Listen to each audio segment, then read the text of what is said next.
अभी पिछले ही साल लोकसभा चुनाव में फैजाबाद की सीट सपा ने भाजपा से छीनी थी। कहा जाने लगा कि राम मंदिर निर्माण के बाद भी भाजपा को लोगों ने नकार दिया। इसको लेकर तमाम बातें सोशल मीडिया से लेकर खबरों में चर्चा का विषय बनी रही, लेकिन अब भाजपा के लिए मिल्कीपुर उपचुनाव में राहत की खबर सामने आई है। नमस्कार, आप देख रहे हैं टीवी दोपहरा।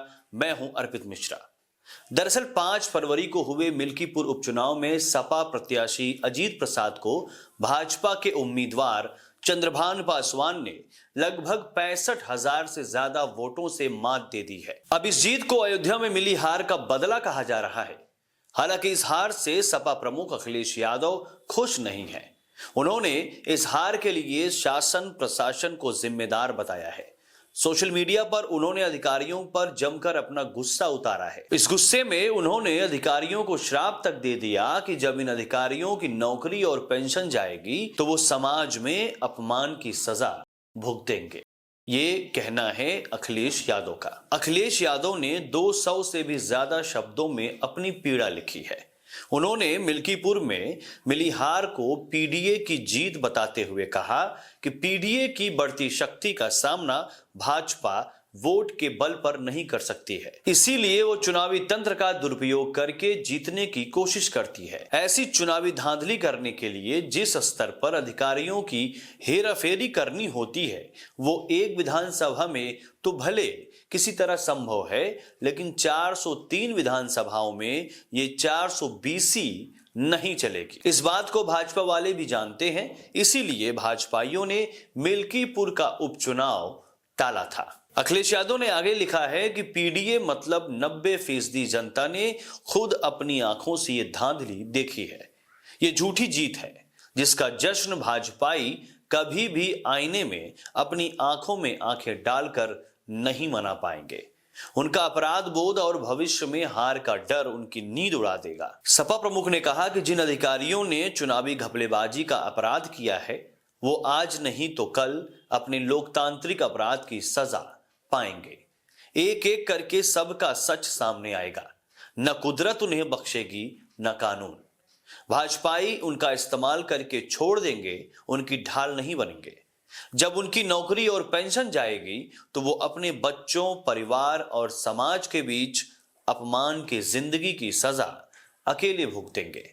लोकसभा चुनावों में अयोध्या में हुई पीडीए की सच्ची जीत उनके मिल्कीपुर के विधानसभा की झूठी जीत पर कई गुना भारी है और हमेशा रहेगी। ये शब्द अखिलेश यादव के हैं जिन्होंने सोशल मीडिया पर एक पोस्ट में लिखा है।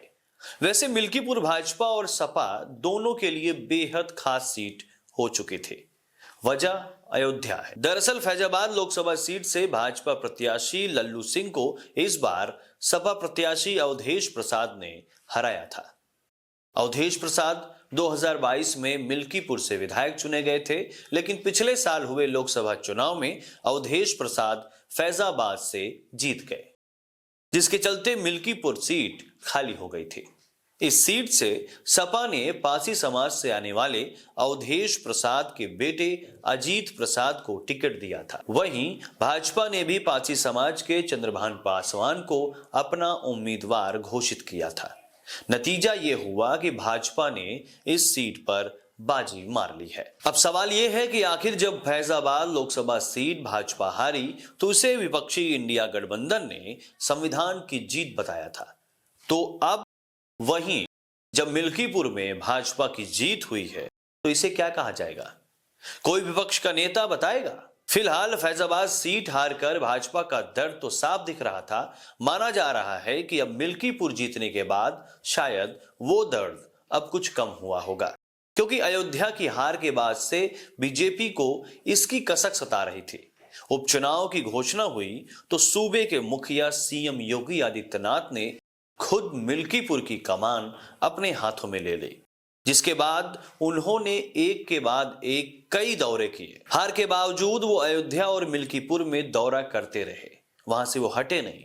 उन्होंने यूपी के 6 मंत्रियों को मिल्कीपुर में उतार दिया और दोनों डिप्टी सीएम केशव प्रसाद मौर्य और ब्रजेश पाठक ने लगातार तमाम रणनीति पर नजर बनाए रखी।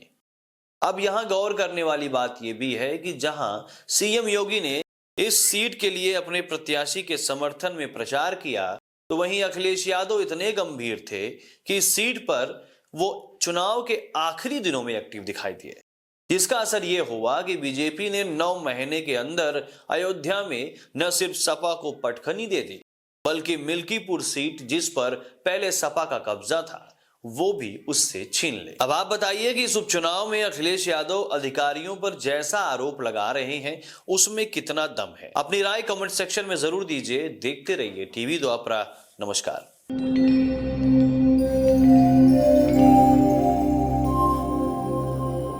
टीवी द्वापरा, संभवामि युगे युगे। अगर ये प्रोग्राम आपको अच्छी लगी तो लाइक, शेयर और कमेंट करें। टीवी द्वापरा के प्रोग्राम्स को हमेशा देखने के लिए सब्सक्राइब करें, बेल आइकॉन दबाएं।